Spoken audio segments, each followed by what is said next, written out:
Morning. Thank you so much for joining the Institute for Local Government and Renne Public Law Group, Russ Branson Consulting, and Kurt Wilson Consulting for our webinar this morning.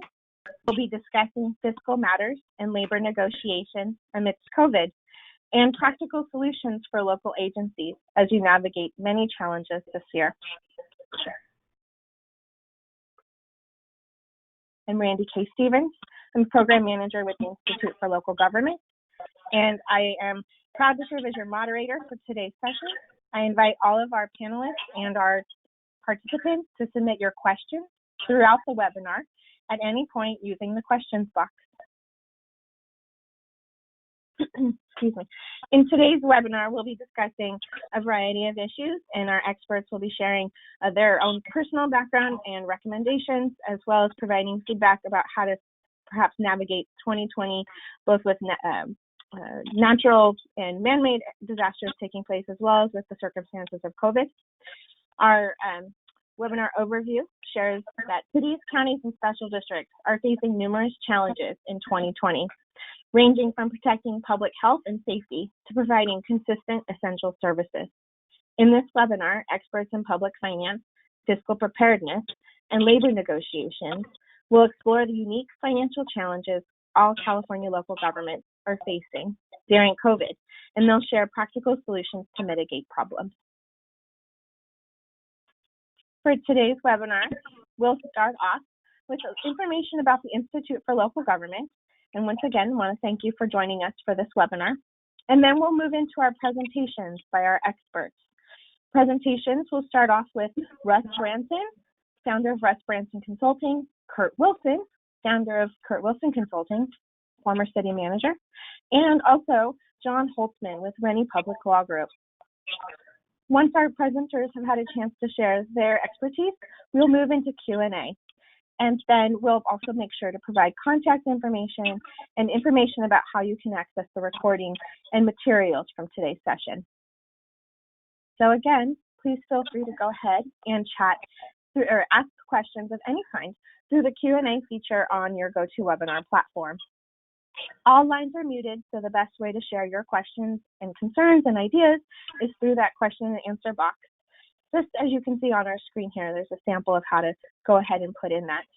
So thank you to those of you who've already submitted, I believe, one or two questions. So thank you. We'll be reading and responding to those questions following the presentation.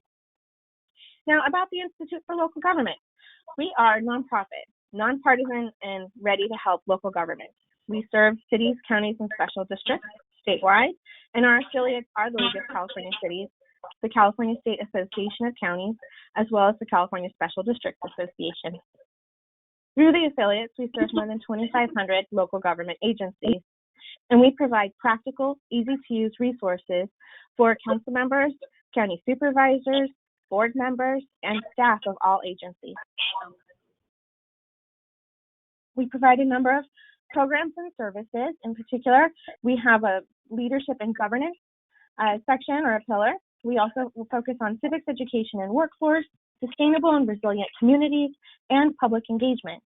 Through those pillars, we provide a number of services, including education and training like this webinar, technical assistance directly working with agencies, capacity building and support, and of course, convenings and engagement.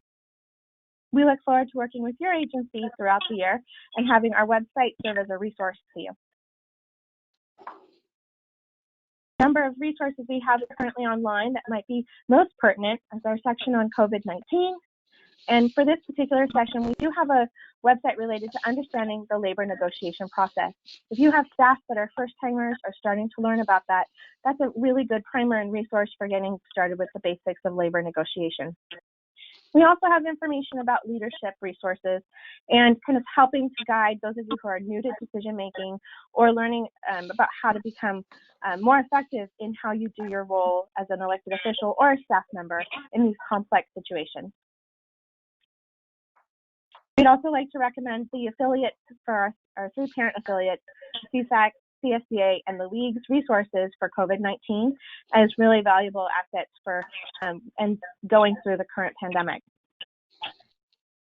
We will now go ahead and ask you a few questions about you and your role with public agencies so we can better understand kind of where you're coming from and perhaps tailor our remarks throughout the presentation. I would like to also thank two of my colleagues, Melissa Keene and Christy Jensen, for helping to serve behind the scenes and providing support for the Institute as we put on this webinar today. Melissa, will you help engage the first question to our audience?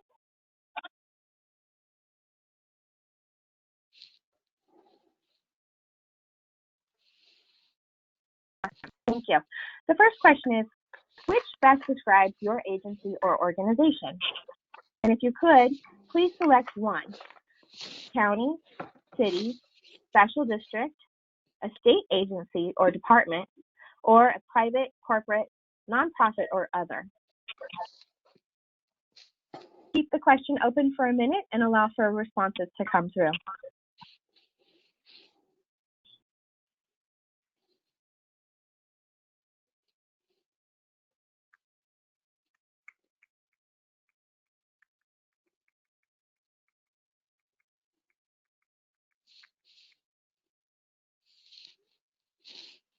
Thank you.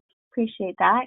Looking at the results, I'm seeing that majority of you are with a city agency and that we have approximately 70% of our audience is with a city agency. And then 13% are with counties, special districts coming in just under 5. We have very few state agencies or departments online today, and then quite a few or representation of private, corporate, nonprofit, or others. So thank you so much for joining. Really appreciate having you here. We'll engage you in the next question so we can better understand your role with the public agency.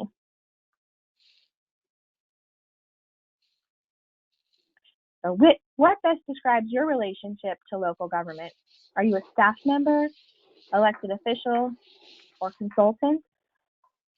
For this webinar, I suspect we might have other private organizations or even labor negotiation or labor teams online. So please go ahead and select other if that's the case.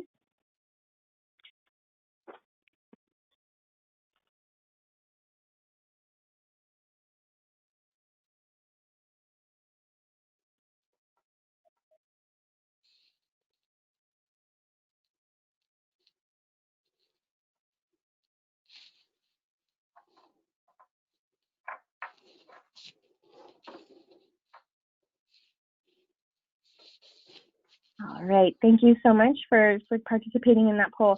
More than 90% are part of our staff team, so thank you for making the time today. We do have a number of elected officials on as well as consultants. So thank you so much for joining and taking time to be a part of today's webinar.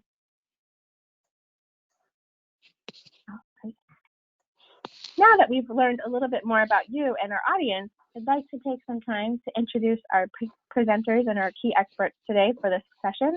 And I'll start off by sharing some biographies for all three. I do want to welcome and thank John Holtzman, Kurt Wilson, and Russ Branson for joining us and for sharing their insight. And I'll go ahead and share their biographies. John is the founding partner of Renne Public Law Group. His practice focuses on assisting government agencies maintain and expand public services through strategic consulting, negotiations, fact-finding, arbitration, and litigation.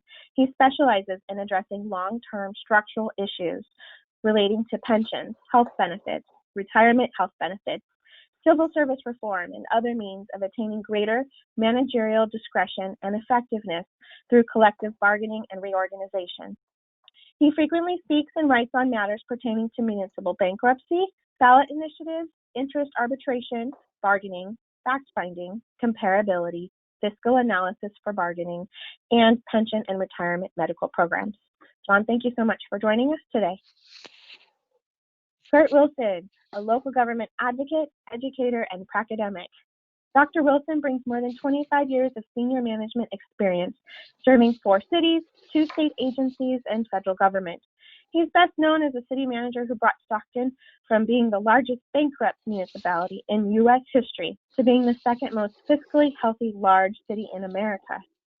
In previous roles, he was founding member of U.S. Department of Homeland Security, the first chief external affairs for the California Department of Corrections and Rehabilitation, executive director of the Corrections Standards Authority, which is now the Board of State and Community Corrections, director of the Office of Community Safety and Violence Prevention for the city of San Bernardino, and City Council Member, Mayor Pro Tempore for the city of Rialto.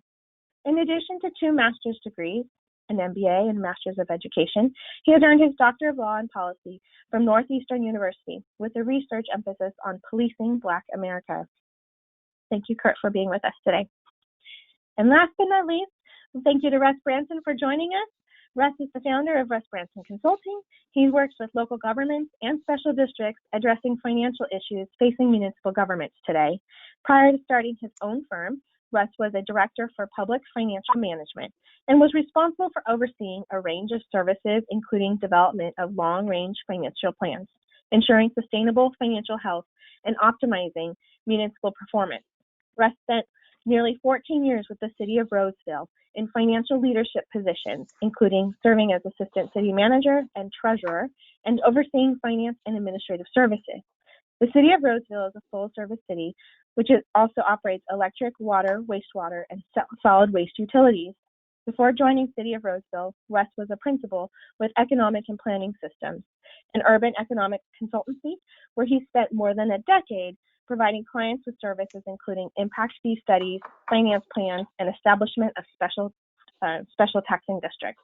So we have a wealth of expertise here today and people who are ready to help answer your questions as it relates to fiscal matters and labor negotiations, especially during COVID. So as I mentioned earlier, please go ahead and share your questions about your agency. You can also write in generic if you don't want to mention your name of your agency, and just share your questions overall. We're going to go ahead and kick off our presentations now, and I'll invite Russ to go ahead and be our first speaker. And thank you very much to both John and Kurt for joining. Well, after we hear from Russ, we'll kick off to Kurt and then go to John. Thank you. Great, thanks, Randy. And thank you all for joining today.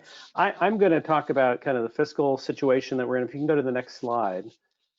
Kind of the fiscal situation we find ourselves in, and some either both kind of data related to what's happening and some thoughts about how to talk about this, especially in the light of coming labor negotiations.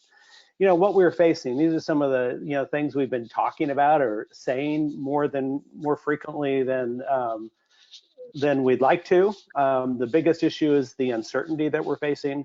And one of my favorite sayings is, if you find yourself in a hole, the first thing to do is stop digging.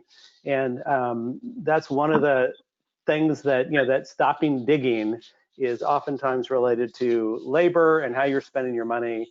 And, when we don't know what's happening, we got to try to pull back a little. And my view has been focus on expenses. So on the next slide,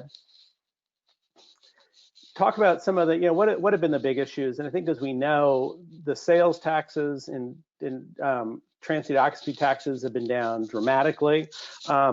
This shows the difference between, and it's just fourth quarter of 2020 versus fourth quarter of 2019 by region from the HDL companies. Just shows there has been, it's not one size fits all in terms of how this pandemic has hit folks, right? So on a sales tax, broadly speaking, it's hit the coastal, the concentrated population coastal areas the most, and Central Valley, more rural areas, it's hit less, where we've actually had some increases in Sacramento, San Joaquin valleys. But even within that, cities and specific jurisdictions have been hit differently. But so when we're talking about our losses, we need to be very specific about what's happened to our jurisdiction and what we think is going to come. On the transient occupancy tax side, which is the next slide, the impact of revenues has been even more varied. So what I've done here, there's not the same kind of information statewide, but I looked at the budgets of 7 jurisdictions that kind of between 300 and 500,000 population, more in that 300 to 400,000 range, who have different reliances on TOT and sales tax. So on the left-hand side, there's the TOT impact, and as you probably know, even if you haven't been following any of this, is that Anaheim has had a huge hit in TOT, and it's a huge part of their budget. So that's been something that has a significant impact to them. Other cities in that same size up and down the state have had not necessarily equally big impacts, maybe on a percentage basis, but on a dollar basis, a little less so. And then you have Fresno, which I call out. Fresno didn't adopt a 21 budget. They just did a continuing resolution to roll over the 20 budget into fiscal year 21.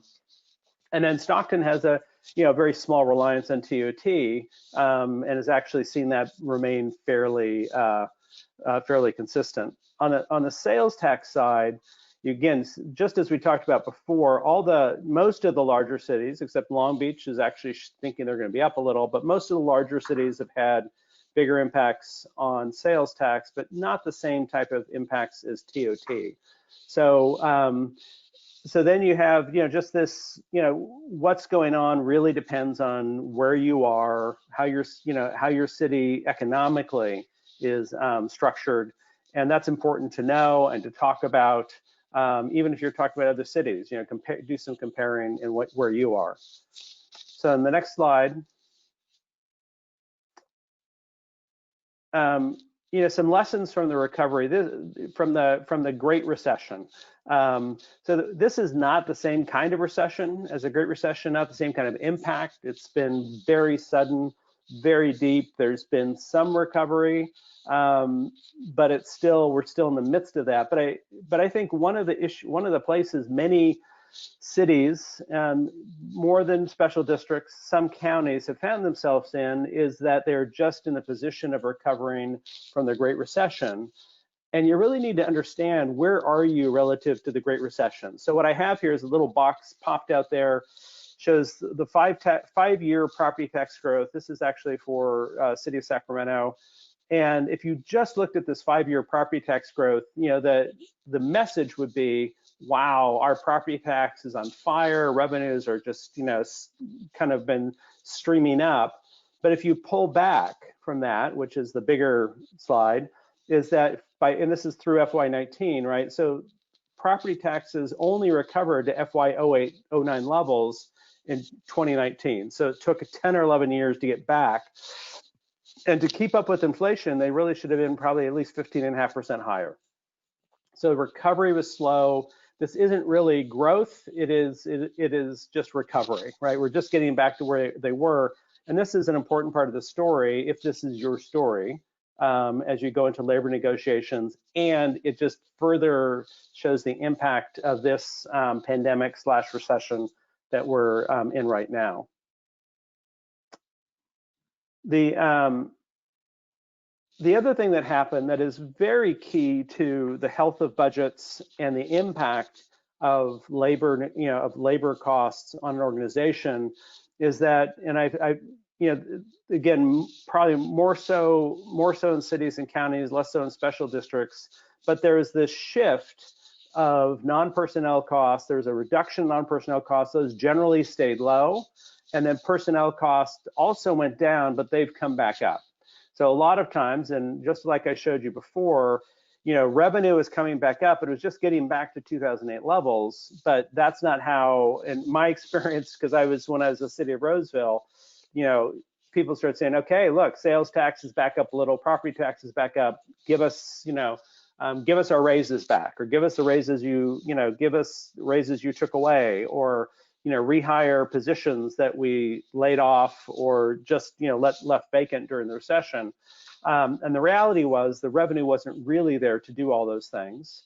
But what we did is we went forward and added labor and increased wages if we could.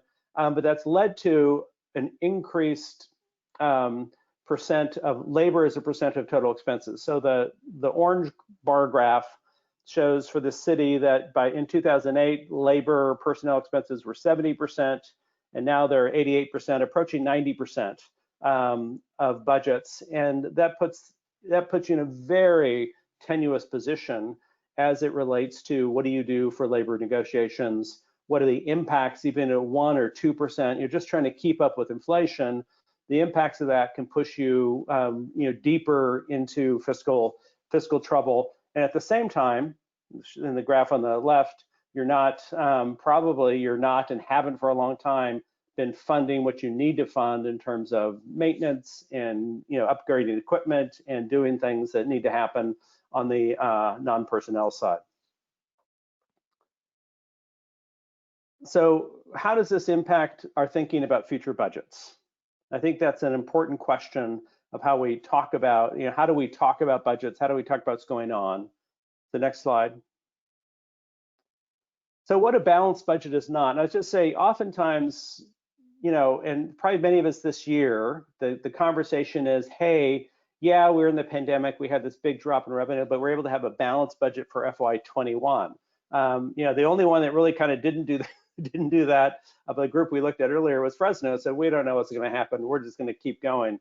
But what a balanced budget is not, it's not just being able to pay your bills this year. That's how you get to a balance, what I call a balanced budget, in that, yeah, we can pay our bills, but are we doing that because we're borrowing to make ends meet? Are we doing that because we're ignoring pressing maintenance needs, that, things that really should get done, but we can't afford to do them? Are we drawing down reserves to balance our budget, which a lot of cities and counties are doing?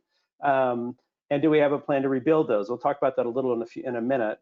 And then are we pushing off other current or even past expenses to the future, right? So things that we should have funded in the past, we haven't, those are, whether it's growing pension liabilities or growing OPEB liabilities or other things of that nature.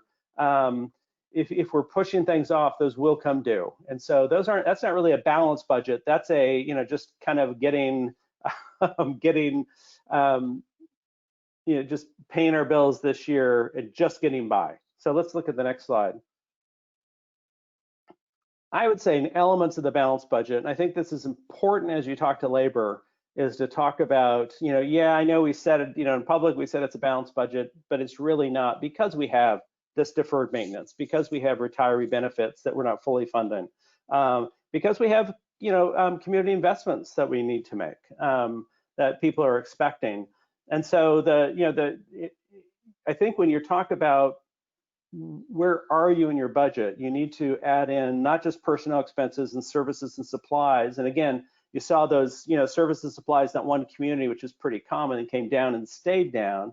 So those probably have not been fully funded for a long time. What are your other liabilities? What are the investments you need to make? And have those discussions with labor. And also look at that as an actual element of a balanced budget is this. And so if we adopt anything that's not this, we're not balanced really. And we need to we're trying to work towards balance in our budget. Next slide. So, what happens? Why are we concerned about this? What's there's a lot more engagement right now in terms of, from the public, in terms of how are you spending your money? And so I looked at 3 cities, one wealthy, Roseville, who I used to work for, and 2 that have a lot more poverty, Compton and Salinas. This is a little messed up on this slide, but we have Roseville on the left, Compton in the middle. I mean, I think it's, how does this work? It looks like Salinas is in the middle, Compton on the left, Roseville on the right. So the police funding as a percent of total funding for Roseville, it's the one on the right, has just under 30% of their total budgets for police. Salinas is over 50%, like close to 60%, and Compton 45%. But then you look at parks and recreation, right? So these are the balancing services that you're providing for the community. Roseville still maintains about 26, 27% of their total budget. Not too far away from what they're spending on police in parks and recreation. Salinas, they're down about 10%, and Compton, I have a little breakout box here because I checked this several times, and I did some work for Compton about 4 years ago, and their recreation budget then was $4.2 million. In FY21, what they show budgeted on their website is $107,000, right? So there hasn't been a big drop in police, but there's been a big drop in parks. And these are the kinds of things that, they still have a balanced budget, but do they have servant solvency, right? Are you able to continue funding the services that you're trying to get? So that's another area when you're looking at what's a balanced budget. You also need to think, are we balanced in terms of the services we provide and what people need within our community? And then you should have a 5-year forecast. So a lot of cities do, and I see, just various ways of using that from, hey, here's our forecast. This is for a large Inland Empire city. And it's like, yeah, here's our forecast. And it shows over the next, starting FY22 through 25, it shows about $100 million negative net revenue when you add all those together. And what that doesn't even include, does it include all the elements? I know that doesn't include the full cost of deferred maintenance. It doesn't include the full cost of all their liabilities. And it does, they are going from about 80% cost of personnel to over 90% cost of personnel during this time. And so you need to show this to your, one, your forecast should have something that shows, hey, if we funded everything we need to fund, here's where we are. And also know, what does this mean about the decisions we need to make now? Because the forecast isn't really about what's going to happen in FY25. We don't really know that, but we know that this forecast shows us that there's something we need to do now in terms of controlling our costs or increasing our revenues, or or what we need to do in labor to not exacerbate this problem. That's something we need to think about right now. So it's not really so much about the future. It's not prediction, it's preparation. So in the Mahatma Gandhi quote, the future depends on what we do in the present, and I'm a big fan of that in how we run our businesses, our municipal businesses. Next slide. And what's the trend in your reserves? So I have a couple slides on reserves, and I'll turn it over to Kurt. But the trend in your reserves, what's happening in the same city we just saw, is that they're going from fairly healthy reserves in this fiscal year, but by FY25, they're down to negative $30 million, which is not a place they can really land because they don't have the money to then pay their current bills. But do you have what's your plan to get to a balanced budget? Share that with your labor groups. How do personnel costs contribute to this trend? And if it takes you time to institute change, how will you rebuild reserves? So if we said, wow, we have 55 million in reserves now, by FY23, we can't fix this till FY23, and we think we're going to be down in reserves by $30 million, $40 million. How do we rebuild those in the future? So that it's going to add, the more you use your reserves, the more it's going to add pressure to future budgets to replenish those reserves. So think about using reserves as something you need to replenish. Where does that money come from? How does that impact what happens when your revenues recover? And then the next question is just, where are your reserves? Do you have, do you even have policy levels? So here's a city, their policy level of reserves is $26 million, and that's pretty much at a 15% level, which is the GFO recommendation. However, does not include fires, which we know fire is an issue in a lot of communities, maybe more than we thought. Floods, earthquakes, economic disruptions that we're having now. Were you ready for that? Their policy reserves was 26 million. Their budget showed about 19 million, and but the actual reserves was closer, a little over $12 million. And the reason was they had negative fund balances in non-governmental, not enterprise funds, but non-governmental funds. So they were running negative, and that negative was really an implicit loan from the general fund, which hasn't yet showed up on the general fund balance sheet, right? So the balance sheet shows 19 million or so in an unassigned fund balance. But the reality is, if they needed the cash, that cash isn't there because these other funds have borrowed from it. So, what are your reserves? What do you have, and do you even have what you think in terms of cash? Because if you need to spend that cash, you can't spend the negative amounts. They're already spent. And lastly, for me, in the last, yeah, there we go. So, and we've talked a little about this, but I just want to emphasize, as you're thinking about your financial position, as you're thinking about how do I talk to my labor groups about this, how do I talk to my council about this, how do I really even talk to the public about this if this goes public, is let the facts do the work, right? Know your numbers, know what story you're telling. How fast are you going through reserves? What's the uncertainty you have in your revenue levels? Again, you saw different cities, different agencies are going to have different impacts from that? What are your long-term impacts from pension, reserve replenishment, critical infrastructure needs? Talk about those things, and that, you know, show the uncertainty, and don't just hope to hang on, because hoping to hang on is not a good strategy. I love this this cartoon.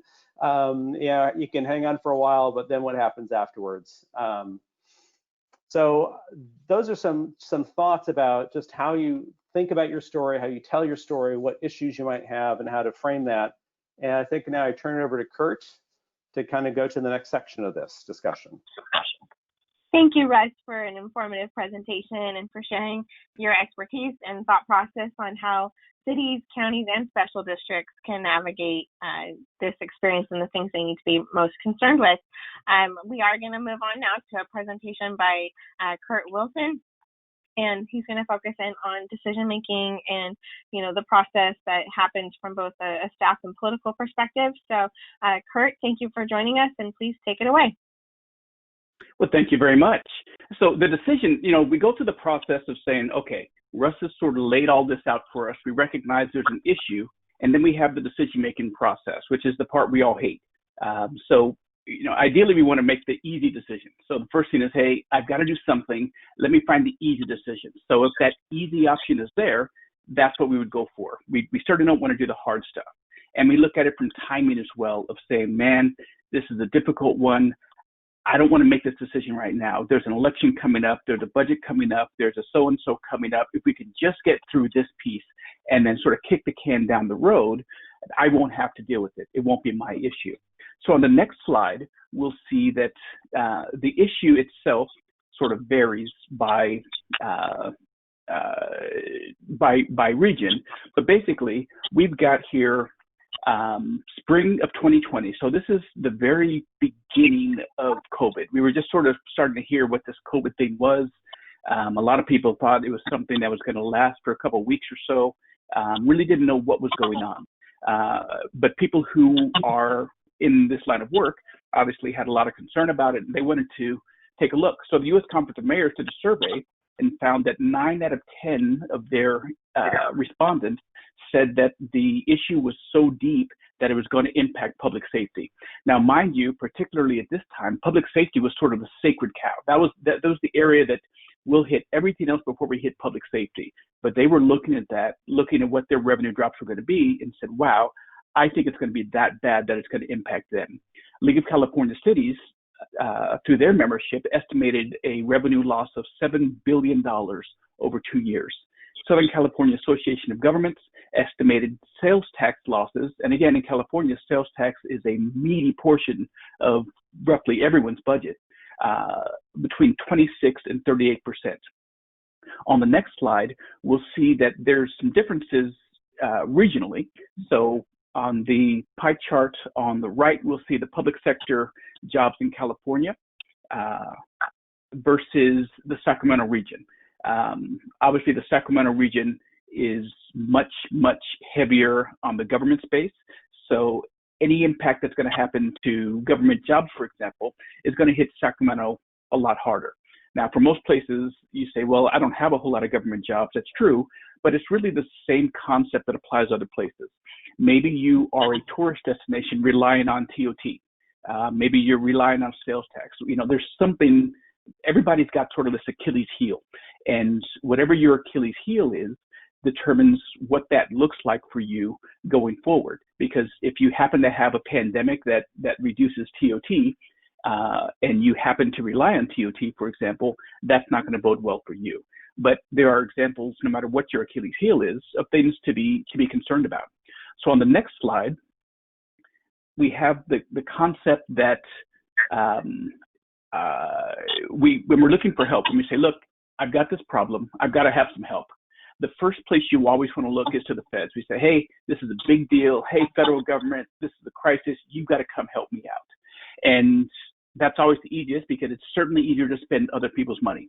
And in many ways, that's sort of what the federal government's there for. That's why you fund them, to help out in these catastrophic events. There's actually a good reason for the federal government to want to step in.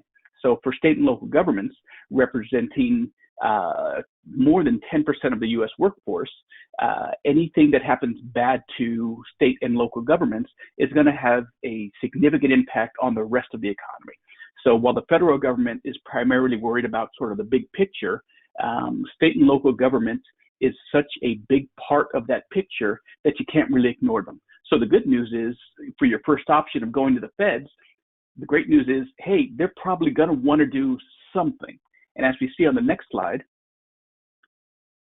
the something they do is where we sort of have some of the issues. So we started off with the CARES Act.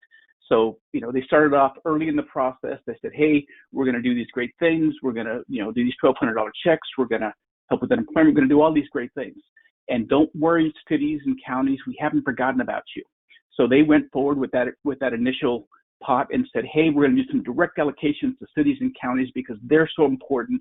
We back them. We're behind them 100%. But you may recall that there is a population minimum for that direct allocation of 500,000. In California, for example, with our 482 cities, when you only count the ones that are 500,000 or more, that leaves 1.2% of cities. That means virtually all the California cities were not eligible to get a piece of this pie. When you look at population, that serves less than 20% of the California population. So yes, it's great. The Fed said, hey, I'm going to jump down. I'm going to help you. But this is what I do. State and local jobs are a big deal. I'm going to help. And they did. So they can check that box and say, I absolutely helped. But it only counts for you if you actually get that direct benefit. And in many cases, that's simply not what happened.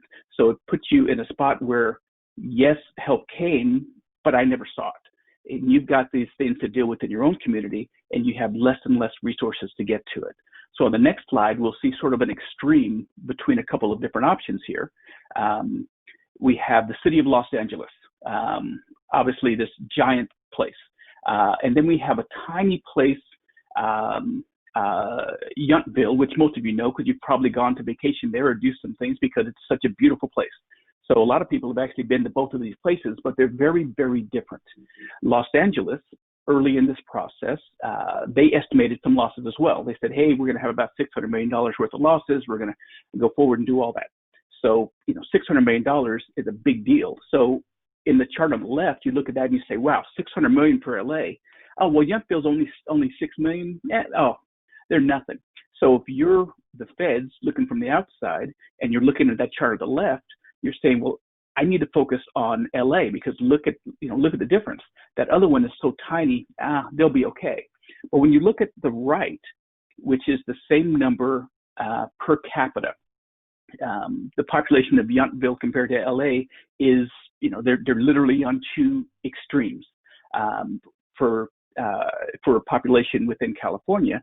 So the per capita difference for LA is about $150. Not that bad, but about $2,000 for Yountville. So the actual impact is the chart on the right, which shows that the smaller city really not only gets ignored, but takes a much, much, much harder hit in all of this stuff.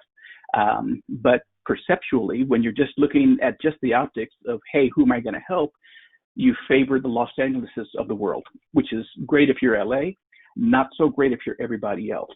So we end up in a spot where we'd like to say we're going to get help from the outside. They're going to come in and help. But the reality is maybe it's not coming.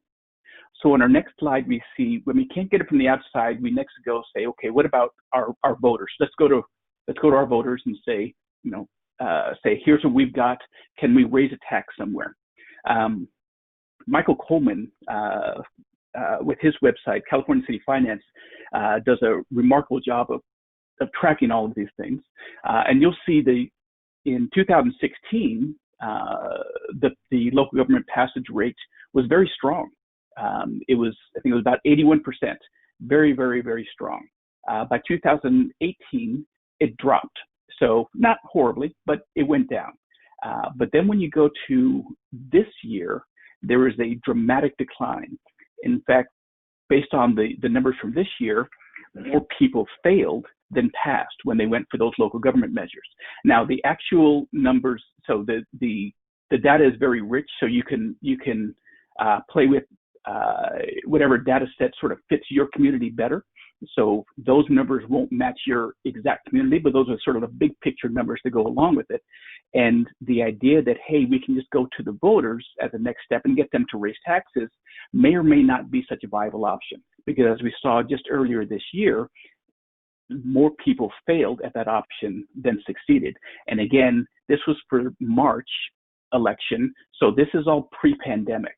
So this is saying that earlier this year, even before the pandemic, before the quarantines began, people were less likely to support that tax option. Here, you've still got your issues to deal with in your local government, but now you don't have the feds to rely on, and you may not have your local taxpayers to rely on as well. So as we switch to the next slide, we see we have to go through this process. We say, okay, I'm going to have to actually cut something, change something. Maybe I can't raise revenue as easy as I thought. If I'm going to have to cut back on something, I've got to sit here and pick. So we start off, and in the green band on the outside, that's sort of the easy stuff, the low-hanging fruit. Hey, I'm going to cut back on travel, maybe training. By the time you get to the yellow, that's saying, wow, I still have more to do. I've got to do something else. And that's those pet projects. That's that new swimming pool. That's that, what playground, whatever it is that's very important to an elected official or to a particular community. That's where we have those things that are pretty difficult. And then the red stuff is sort of the protect at all cost. Generally, historically, that has been public safety. So we've been in a different sort of ride in the last several months, but generally the idea of public safety, police and fire, that's been the stuff saying, hey, don't touch that, touch everything else first. So you go through and you make those changes. In Stockton began with that green band. It wasn't enough, had to go to the yellow. Stockton had to go so deep into the red band that it eliminated 25% of the police officer positions in Stockton, 30% for fire and 43% for non-safety positions. That's how bad things got, largely because that's how long it took before people took it serious and really got in there and did all those things. But every time you do one thing, you then have to go back to the starting point. You don't actually get credit for what you did yesterday. You sort of do the one thing and you've got to start again and go forward on the next piece. On the next slide, we'll see the tension points to go along with it. So, we saw the importance of that long-term planning from Russ's slides. So the idea is, we've got sort of this popularity piece on the left and this bureaucracy on the right. For the bureaucracy, that's sort of, that's where staff tends to be. The popularity is where elected officials tend to be. And from Russ's presentation, it's clear that the better place to be is the bureaucracy side. So you say, well, why don't we just do it that way? Because that's where it's supposed to be. And the answer is it's very unpopular. And if you don't make it past the short term, you don't get to have a long term. So there's this constant balancing that goes on between them. The popularity piece is, hey, I just have to get the votes for this election. I'm going to focus on quality of life, that pool, that other stuff. Building a pool gets you a lot of brownie points. People are very happy about that. Building a new sewer line is not going to get you a whole lot of, happy people. They don't care that much about that stuff, but it's still very important. So for the popularity piece, you can go to public engagement to figure out, you go and you ask the public what they want, and that's what they're going to tell you. And those are those popular things. But for the bureaucracy piece, you're really going to the spreadsheet.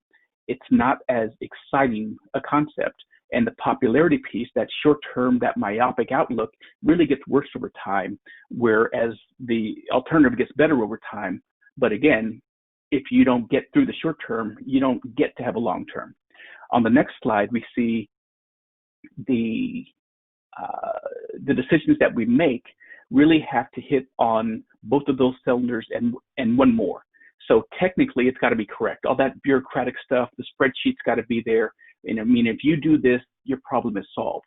But it's got to be politically palatable. It's got to be something you can sell to the elected officials, to the members of the public, because you can't have one without the other. And then on top of that, you've got to sort of have the organizational capacity, either in-house or borrowing the capacity to actually implement those things. And on the last slide, we see that the reality is for your answer, for meeting all those things, it's really just that tiny triangle there. And that fluctuates. It makes it not the kind of issue you want to take on because it's so difficult. But the longer you wait, the smaller that little triangle becomes. There's always going to be some sort of an answer, but it's going to become uglier and uglier over time. So with that context, I think we can switch to John to give us some specifics that we can take care of now that we've sort of seen it in the context of the problem that we've got and how bad it can get if we don't act quickly. Thank you so much, Kurt. Really appreciate your insight and sharing kind of what your experience was in Stockton and other organizations. And John, we do look forward to having you here. Just wanted to make an announcement to all of our participants. Please go ahead and submit your questions. We are excited to get to them as soon as these presentations are concluded. And we also want to make sure everyone knows that the recording as well as the slides will be available on ILG's website following the webinar. We'll have them up tomorrow. Thank you. Hi, good morning. Let's start at the beginning here. I'm going to talk about politically palatable options. I'm going to talk about dealing with labor, which in my experience is one of the least politically palatable options. But obviously, if 90% of your costs, or 80 to 90% of your costs are in labor, you don't have a whole heck of a lot of choice in dealing with that. So next slide, please. So I wanted to talk a little bit meta first, and about where we are. And obviously, as you can see from Russ's slides in particular, there are a couple of things I think that are takeaways from those slides. Thing one is because COVID had very kind of strange pattern in terms of how TOT was affected in different places and things like that. Cities are in very different shape all over the place. And of course, counties are in better shape generally than cities, which is a good thing. But they too, in Central Coast, et cetera, are severely affected. Obviously, counties have less of their budget in labor. So some of what I'm about to say, it all applies to counties and special districts, but special districts obviously tend to be property tax heavy and are less affected. So anyway, so I wanted to talk initially about, many of us survived the Great Recession, concession bargaining, Great Recession. I hate to say because I've been doing this for 35 years. I actually survived a few other recessions as well at the time. And the thing we learned in concession bargaining in the Great Recession, I think, more than anything else, is that uncertainty is really your enemy. In the Great Recession, we didn't know how long it was going to go on, we didn't know how deep it was going to get, et cetera. All of those things make it very hard for labor groups to make concessions because they kind of don't know, and there's always the hope, right? Labor groups will tend to be, on the optimistic side generally. Although actually, I have to say, in 2008, by about 2010, they'd ceased to be on the optimistic side. But that uncertainty is a real problem in getting to agreements.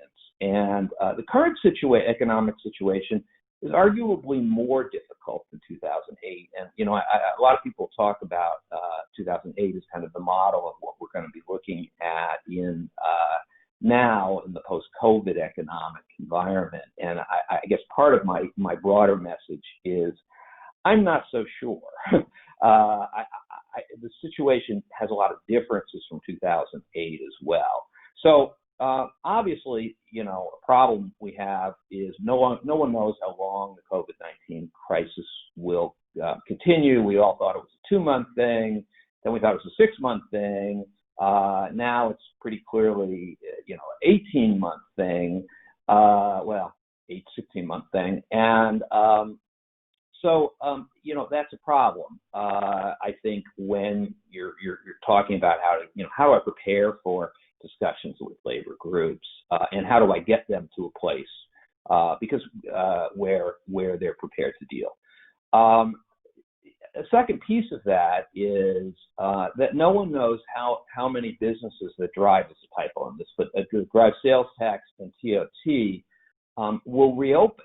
And again, you have cities and counties, et cetera, that are not terribly affected by certainly TOT. Almost everybody's affected by sales tax. But, we're really dealing with, certainly in the restaurant industry, hospitality industry, whole industries are sort of uniquely affected. And I don't think we've ever seen anything quite like it. So we don't really know the speed at which we're going to come back. And it's very possible that I live in San Francisco, and I can tell you that, probably 1 in every 3 businesses as I go down the block are not going to reopen.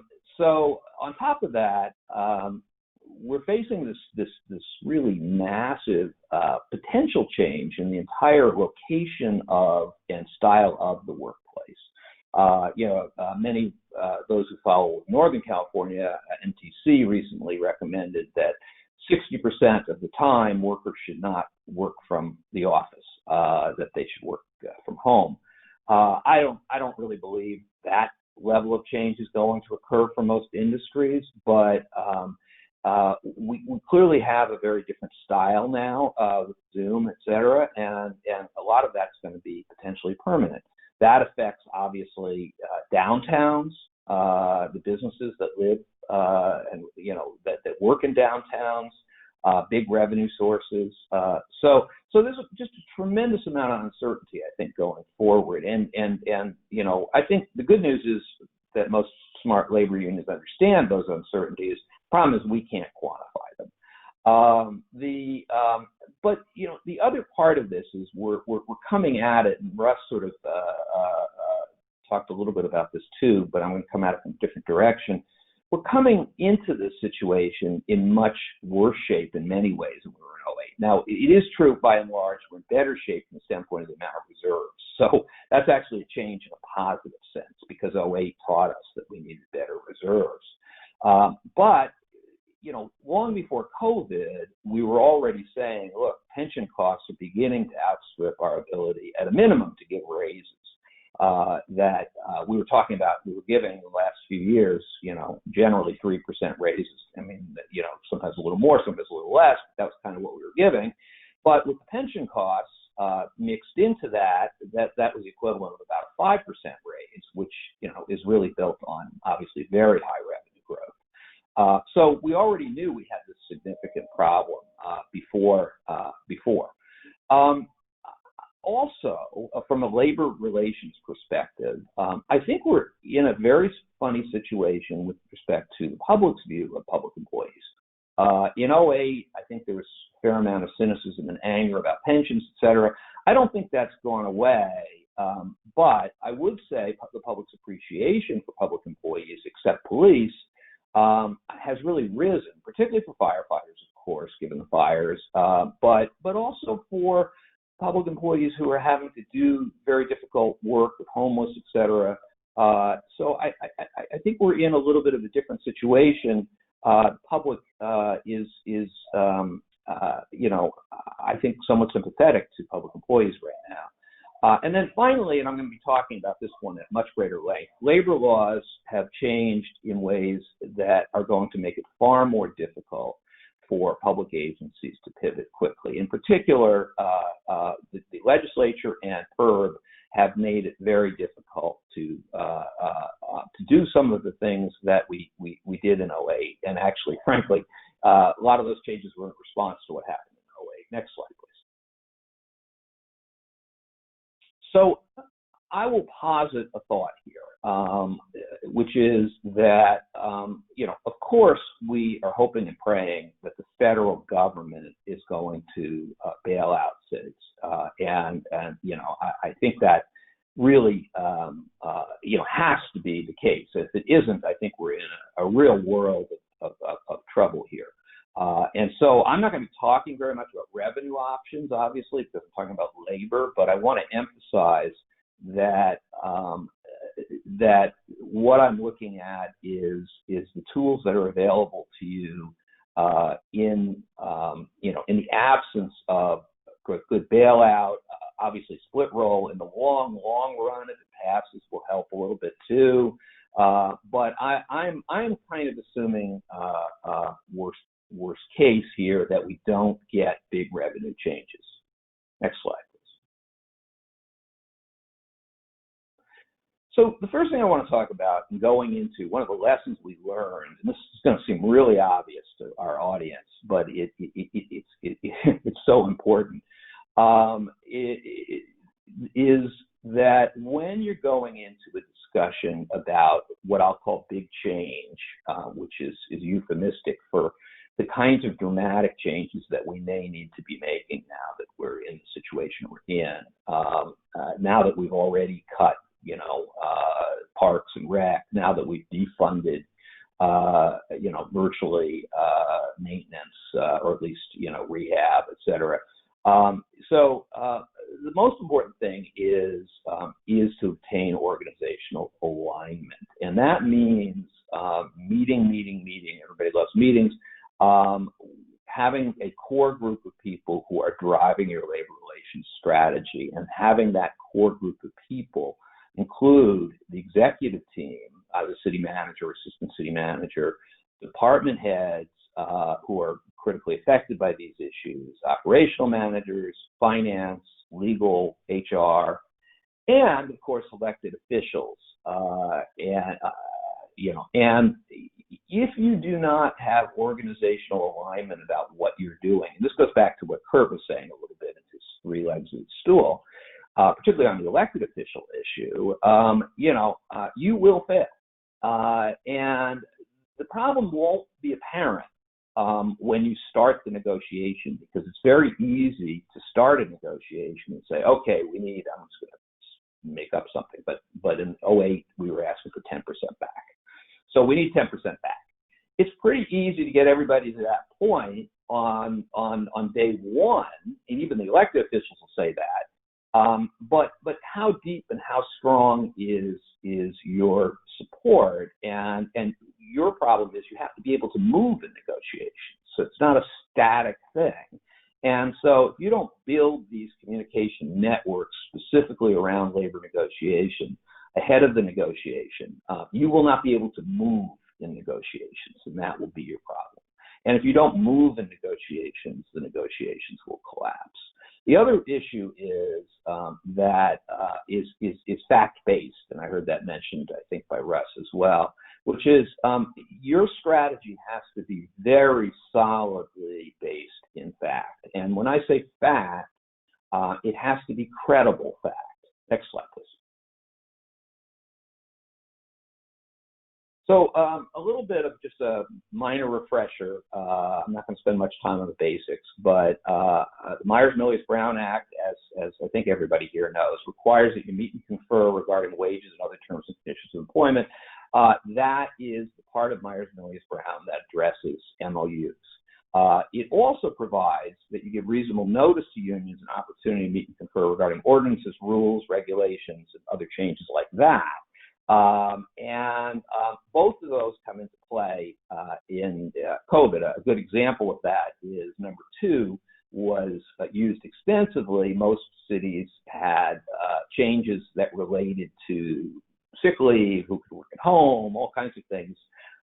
Those were rules. And so you meet and confer on those as well if it's requested by the unions.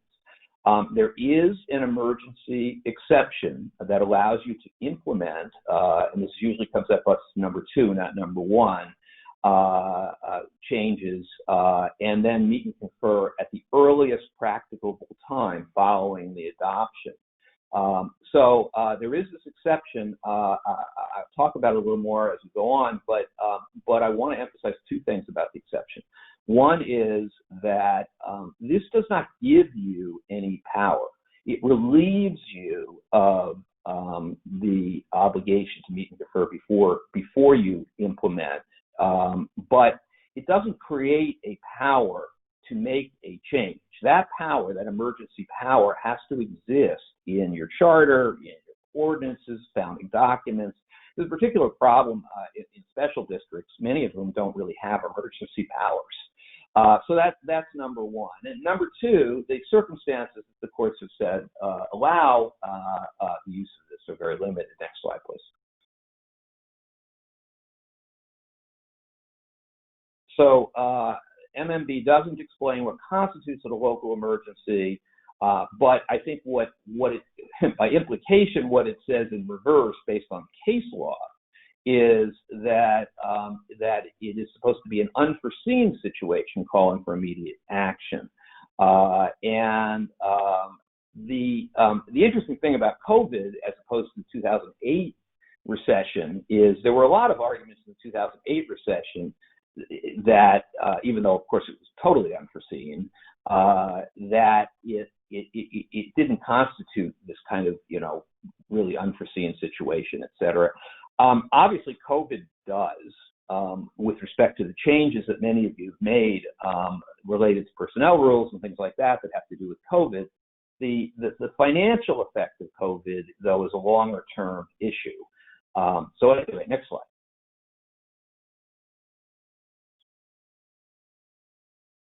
So top tips. Again, some of these aren't going to come as a big surprise.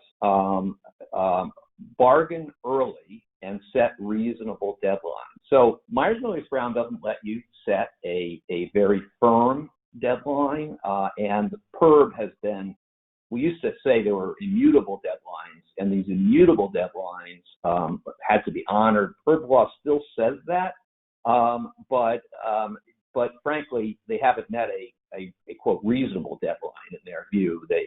So when I say set deadlines, I really mean try to mutually agree with unions that you're going to be done by X or Y or Z, but there's no guarantee you're going to be. Carefully consider your opening proposals. This seems like a no-brainer, but what I mean by it is don't over-ask. One of the key things in concession bargaining is that you kind of have to ask for not much more than you really need, because you're going to have to justify the ask with finance numbers that match very nicely. And so it doesn't give you a lot of flexibility. And so I always advise people, if you need a 5% give back, don't ask for a 10% give back. It gets you off on the wrong foot, gets everybody completely hysterical, makes it harder to settle down the negotiation. The general rule, I think all of you have learned, is that you need to make movement in negotiation. You need to allow for movement in negotiation. That's correct. You can't be stuck in cement, as they say in the labor trade. But you don't want to leave yourself too much room, because, quite frankly, it's inconsistent with the tone you need to set, which is, this is not, we're not asking because we want to. Our decision makers don't want to ask at all. We're only asking, frankly, because we're desperate. So be very mindful of internal equity issues. And what I mean by that is, particularly, police and fire are usually, the vast majority of the general fund for cities. But the miscellaneous folks are going to be looking at police and fire. We all kind of understand police and fire tend to do a little better than miscellaneous folks. But significant inequity in how you treat people will derail, even if you have made a terrific financial case and you hired Russ, will derail your negotiation. A mantra that I teach in all kinds of settings is that we're in a world now where HR folks must understand finance. They cannot just, I don't mean to offend anybody who's in finance, and I know there are a lot of them on this call. They can't just listen to what the finance people say and run with it. They have to understand it deeply. And they have to be able to question it too. I mean, I do this all the time with respect to 5-year forecasts, for example, because as we all know, 5-year forecasts have a tendency to use plug numbers, as they have to for revenue forecasts in the out years. And if those numbers are really too low, if there are obvious problems with that, that's going to derail you. And the HR folks have to know how, and labor folks have to know how to discuss that at the table. Finance folks know your HR, and that's what I'm talking about here, is know your options, and be able to engage with HR folks about why not this, why not that. And the final thing, which again seems completely obvious, but has derailed more concession bargaining than I have ever, than any other thing, is beware of surprises. There's a tendency, particularly in more complex cities and counties, to, quote, find money all of a sudden, or to have some other big surprise or some mistake that's been made. These will completely derail your negotiations, destroy your credibility with your elected officials. So, you know, you have to really, really check twice and three times, and everybody has to have eyes on the product. Next slide. Okay, so now I'm going to talk very specifically about some options to reduce expenses. And again, what I'm talking about here is what I'll call big change. I'm not talking about, this session is not about the kind of trimming at the edges kinds of negotiations that we, you know, that represent what we do in normal times. Next slide. So obviously, when facing a very large shortfall, layoffs are very unfortunately a go-to. And the problem obviously is that it takes a lot of people giving 5% back to equal one position. Obviously 20 people would have to give 5% back to save one layoff position. So that's just the basic dynamic. So important things to keep in mind here: the decision to lay off is not generally bargainable. However, two big exceptions, and people are tripping on them all over the place right now. Generally speaking, contracting out is now bargainable. There were some exceptions and nuances to this doctrine that PERB has essentially managed to take away in the last year. So I would assume, obviously consult your lawyers, but I would assume if you're contracting out that you're going to have to bargain. The other, which is a bigger problem for a lot of places, is when you reorganize. If you move bargaining unit work from one bargaining unit to another, then the decision to lay off is itself bargainable. And this happens a lot when you're reorganizing and you have multiple units. Whether or not the decision is bargainable, the effects of layoffs on the remaining bargaining unit are bargainable. And this situation has gotten much worse since 2008 because PERB now says that effects need to be bargained to impasse. So you have the theoretical possibility here, and they have the theoretical possibility that a union can really slow you down in affecting layoffs. And obviously the difficulty with that is you're balancing your budget potentially based on them. So you want to be aware of the fact that you need to really be thinking about layoffs much earlier than you did before if you want them to be effective anywhere close to July 1 when your new budget comes into effect. Also consider MOU usually provide, you know, minimum notice. A lot of them are 30 to 60 days. You need to be aware of that, and consider most critically, minimum staffing requirements. This, of course, becomes a huge issue in fire. It can be a subtle issue in police as well, because although police MOUs rarely have a minimum staffing requirement, there are past practices, et cetera, that you need to be aware of. Next slide, please. I'm going to go through this next one very quickly. This is about furloughs. Furloughs are bargainable. Many MOUs prohibit furloughs, you know, as a labor practitioner, I am not at all a fan of furloughs because they generally don't work for police and fire.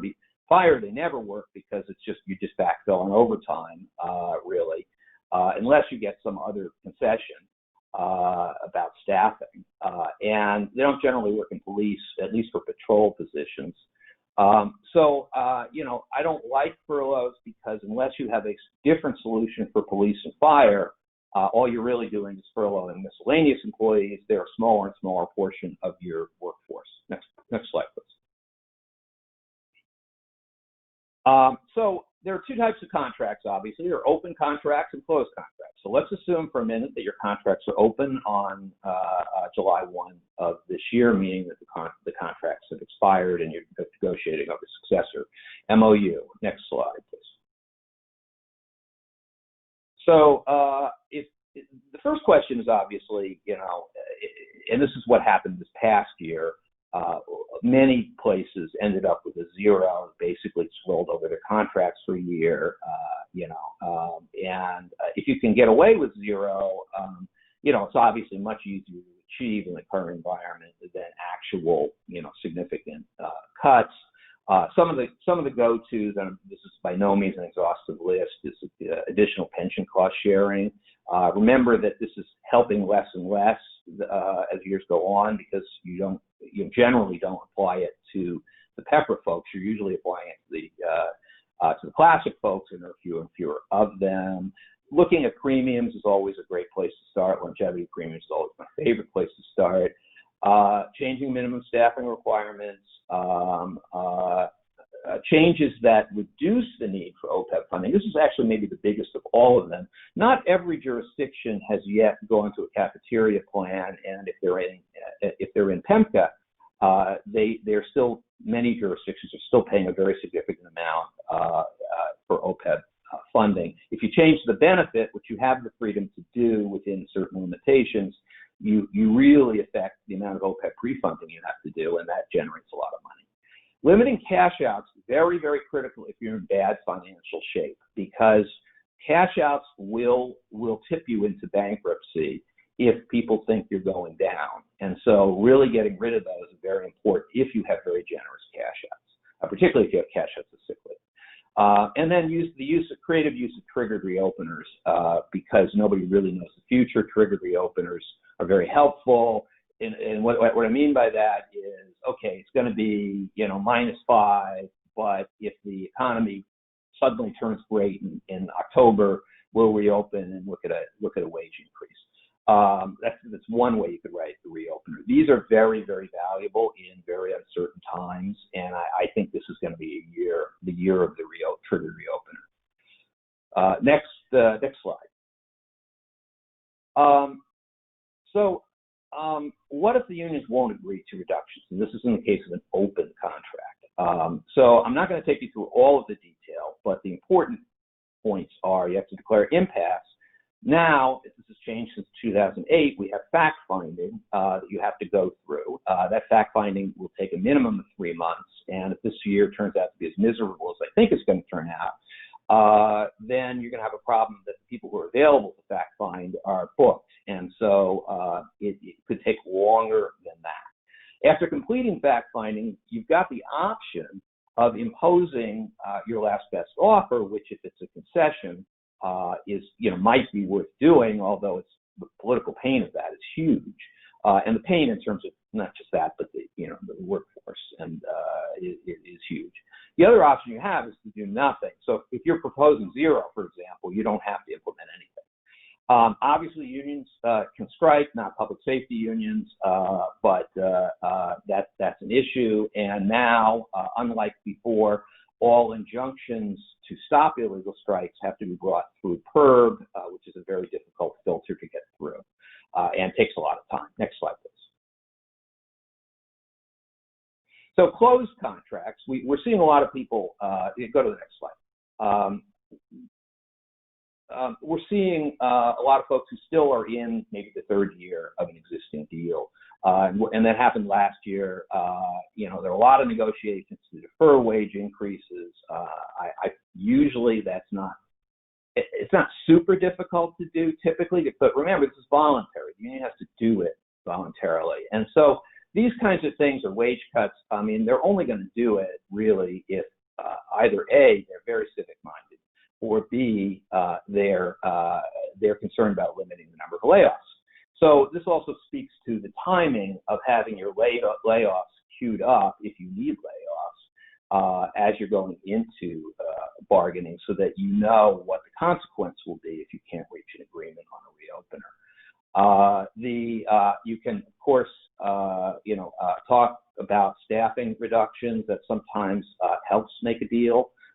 Again, these are voluntary deals. Additional time off in exchange for wage concessions, people have found involuntary reopeners have worked fairly reasonably. I will say, however, though, and importantly, you don't really have much recourse if the union refuses to reopen, except to lay off employees or declare an emergency, and I'm going to talk about emergencies in 1 minute. Next slide. So talk a little bit about structural changes here. Go to the next slide. I'm not going to spend much time on this. These aren't exactly labor negotiation strategies, but if my take is right and we're in a seminal moment, a tipping point, then I really think that that cities and counties and special districts need to be thinking big about combined services, shared services models. And we're seeing it a little bit. We've seen some police and fire JPAs popping up here and there. From my perspective, this is probably the single best tool for efficiency that folks can have. And obviously you can share all kinds of resources. In Renne, they're talking about sharing even very basic governmental resources. And, it does, I think, save a significant amount of money. Obviously, there are two big problems. One is arguably shifting work to a JPA will constitute contracting out for purposes of M&B. Two, actually, there are more problems than that.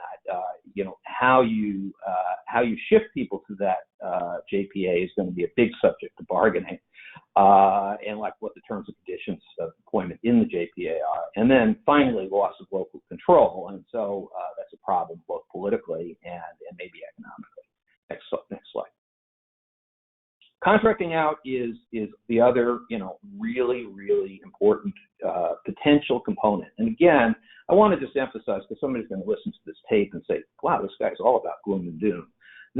I'm really speaking to a situation where we don't get the kind of help that we need. And I've always been personally an opponent of contracting out, but we're really hitting a point, obviously, where, if there's no other choice, you're going to have to think of other ways of doing things. PERB now requires full bargaining for any contracting out, as I mentioned, and that is, in other words, the decision to contract out is bargainable. It used to not be generally. So very, very, very important. It takes a lot of discussion when you're talking about contracting out, and you need to leave a lot of time for that discussion. There are exceptions to that, so I'm skimming over them, but by and large, PERB has really made it very difficult to contract out at this point. There are also significant limitations. General law cities, as most folks are aware, have limitations on contracting out services. Also, you need to be aware, CalPERS has been very actively policing the contractor-employee distinction, and there have been a lot of audits. AB5, which I still do not believe applies to public entities except for unemployment insurance and workers' comp, was recently amended to add public agencies to the exception so that they can take advantage of the exception for business to business in AB5. That obviously creates an implication that AB5 applies, so you need to be cognizant of that. I still don't think it does, but that's important.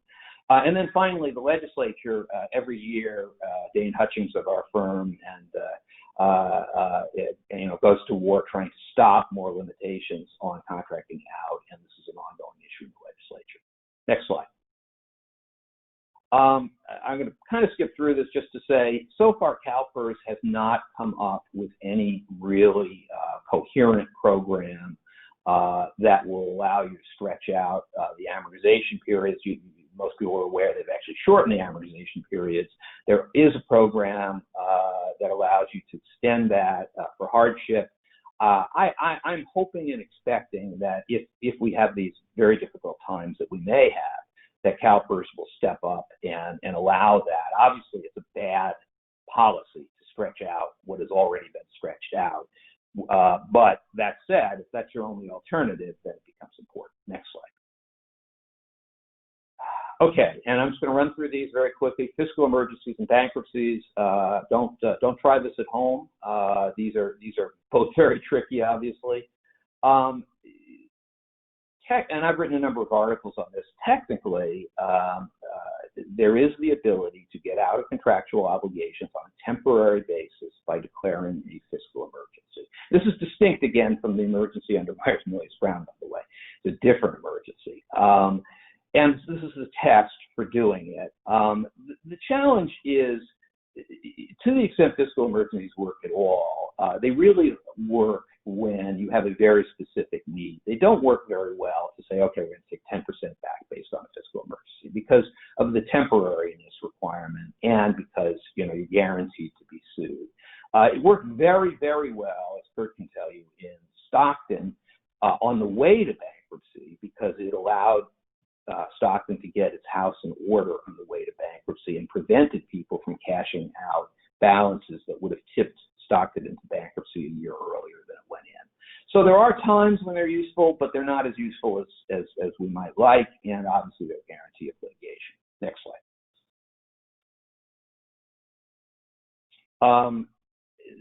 This is just a little bit more on emergencies. The limited duration language is arguably, based on this New York Trust case, arguably not required. So there's an argument there. Again, you know, if it's really your last resort short of bankruptcy, it may be important, but I consider it a long shot and not a real go-to unless you really have no alternatives. Okay, I do want to talk about this very quickly. AB 506, however, is a very good vehicle.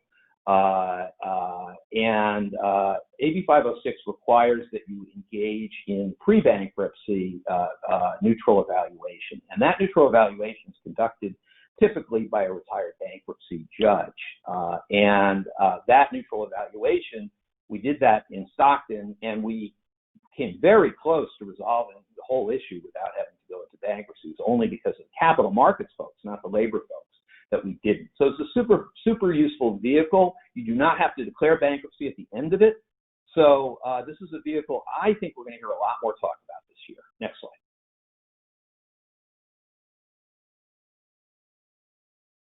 This is just about the neutral evaluation process in AB 506. We'll skip over that for now, but you may want to go back and look at that. Next slide. And then finally, of course, you know, bankruptcy, just to remind everybody, bankruptcy is a way of adjusting your pension obligations, potentially. Certainly the city of Stockton, which did not adjust its pension obligations, the decision in the city of Stockton case, however, the judge said that you could, and of course later on Detroit did. So it can be a useful vehicle. One very important thing about how bankruptcy and labor negotiation mesh together: bankruptcy requires extensive negotiation and meet and confer throughout, both before and you declare a bankruptcy and throughout, both because of AB 506 and because of bankruptcy law. So all of this leads to the same answer, which is, you know, negotiate, and definitely start early. And that's it.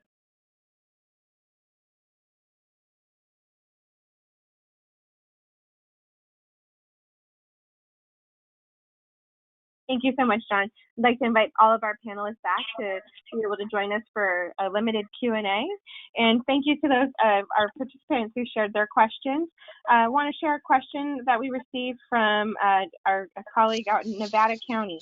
Each of you mentioned the rate of recovery being rather slow. Do you think we've hit bottom of the impacts from COVID on our revenue?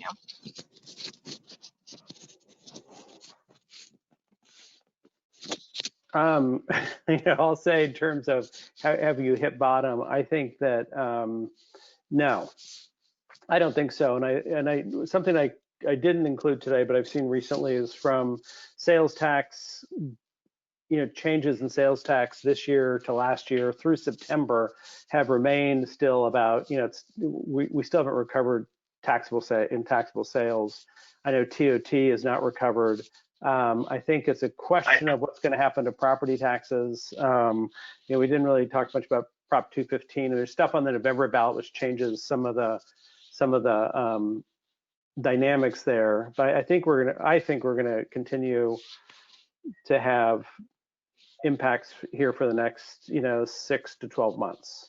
And hopefully they'll get a little better. And it varies by city and it varies by place. Some people have gone up in revenues, especially in places like in Orange County. And I've talked to a finance director who said their pooled revenue actually came up in Orange County because Anaheim's went down, right? And the county pooled revenue is distributed by your relative share of sales taxes within the county. And even though their share didn't change a lot, Anaheim's went down so much that their percentage share went up, and so they got more of the pooled taxes. So there's weird things happening, some positive, mostly negative. I still think we're in this for 6 to 12 months, and that we haven't necessarily bottomed out. Thanks for sharing. In general, we have a question about just what is it that cities, counties, and special districts can really do to just avoid layoffs at all costs? Well, I think the best way to avoid layoffs is if you can get some. And again, I want to say, some places are fine, like special districts. I'm general counsel to a special district that has had only very minor effects on its revenue. So this is not for everybody, right? But if you're severely affected and you're desperately trying to avoid layoffs at all costs, you really need to bring down the cost of your workforce. And I would say retiree health benefits, if you've got them, still is a good place to go, because if you're funding them, now if you're not funding them, it doesn't save any money. But if you're funding them, that's a huge high value issue to go for. Making sure people are paying enough for their pensions, I think is a big place to go. I think, obviously in light of the defund movement, I know that, I'm not supporting the defund movement, but there is a kind of a pause in a lot of places on hiring new cops, and a lot of police officers are retiring. It's kind of an opportunity, to do something that politically would have been poison 12 months ago, but allow the number of vacancies to grow in your police department, because that's a big general fund item.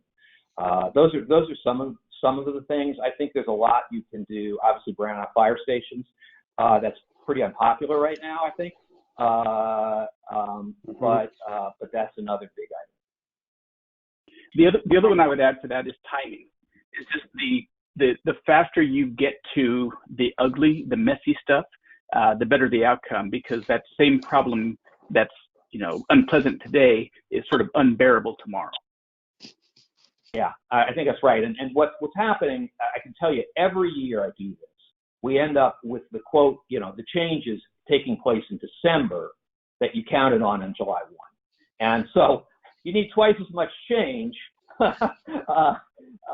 So, I really think that, this year we got to all pledge to ourselves that January 2, we're going to wake up and we're going to immediately plunge into this problem. Yeah.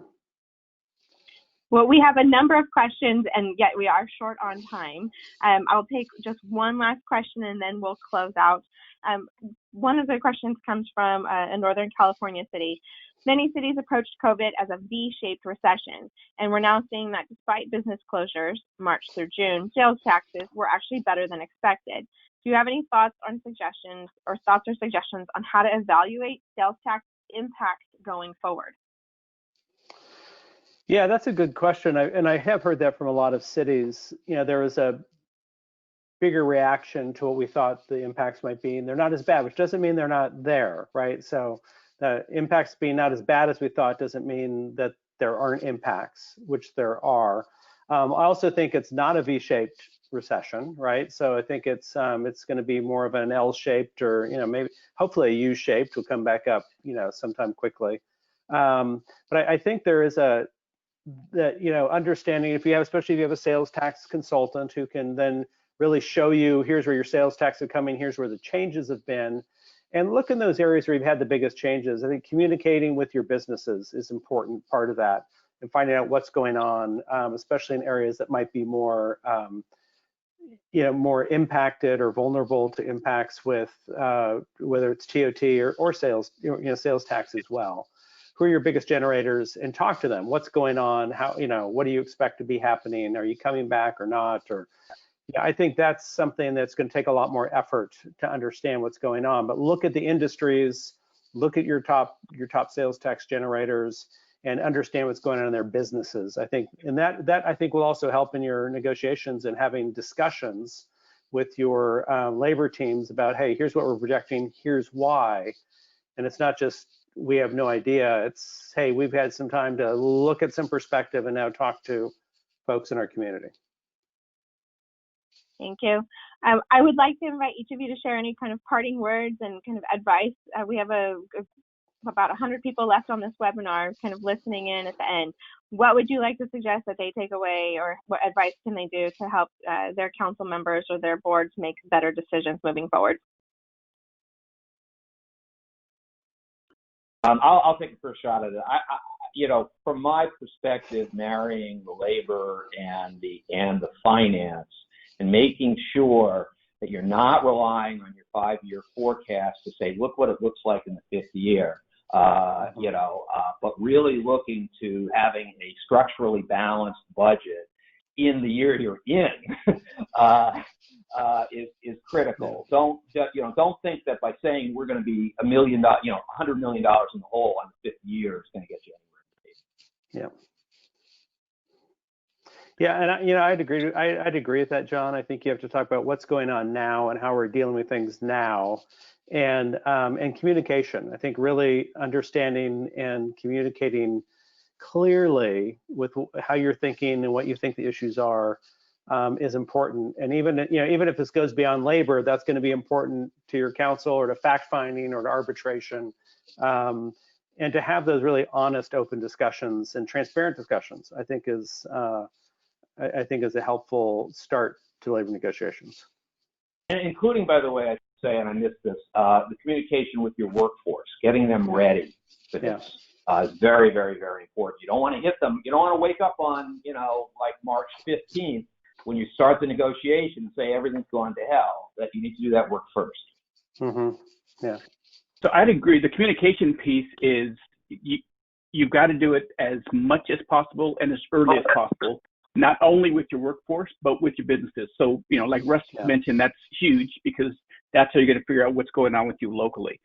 Next would be don't reinvent the wheel. So whatever horrible thing you're going through, it may be the first time you've seen it or your community's seen it, but you have colleagues who do the same thing in some other part of the state or some other part of the country who've gone through exactly the same thing. Thank you for those words of advice, and appreciate the time that each of you has offered in providing your expertise. I'd like to thank our participants for spending their morning with us, learning about options that they have for fiscal impacts and labor negotiations. Thank you to Renne Public Law Group, Kurt Wilson Consulting, and Russ Branson Consulting. I also want to invite participants to stay connected with the Institute for Local Government as we have future webinars, discussions. As important as this particular topic was, we also will do additional webinars in the future, so stay connected with ILG. And want to let everyone know, just confirm, we will have the presentation and the recording up on our website. Each of you will receive an email announcing that the link is ready and viewable. And again, thank you one more time to our participants and our panelists. I appreciate spending time with you, learning about how you've navigated and sharing about your expertise. So, contact information. Thank you, and thank ILG for doing a great job putting this together. It's really been a pleasure working with you. Thank you. I've enjoyed learning from you as well. And I just wanted to share, we have contact information for each of our panelists. Should your agency need some expertise, here you go. This is how you connect with Kurt, Russ, and John. And with that, we will conclude our webinar. Thank you, everyone. Hey, thanks.